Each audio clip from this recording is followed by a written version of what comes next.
I'm Dr. Jhordanne Jones. I'm a NOAA Climate and Global Change postdoctoral fellow here at Purdue University. So NOAA forecasts for a very active hurricane season with 21 total named storms, 11 hurricanes, and 6 major hurricanes. For the Atlantic hurricane season, it officially starts in June 1st. It peaks from August to October and then ends officially in November 31st. However, this is just a standard that is used year-round. It does not mean that we cannot get hurricanes outside of or earlier than June 1st or later than November 31st. So we're looking at two factors for this current hurricane season. One is a very warm Atlantic that has not cooled down since last year, as well as a very cool La Nina signal that is within the Eastern Pacific. So imagine a water blimp, and imagine that you're on one end of a water blimp and one of your friends jumps on the other end. You'll end up being launched into the air and farther into the water, right?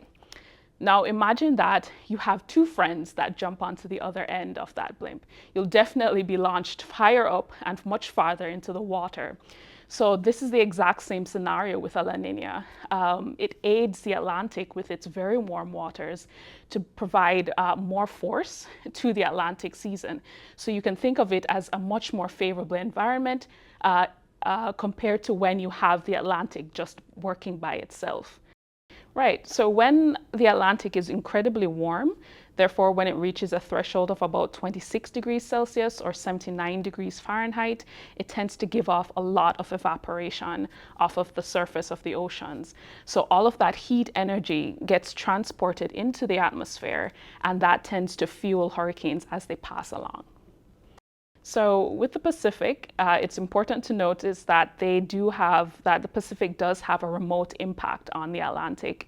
So when we do have this strong La Nina signal, therefore we have cool waters within the Eastern Pacific, it tends to drive air downwards over the Pacific, but drive air upwards over the Atlantic, which is what helps to create those vortices that we know as hurricanes.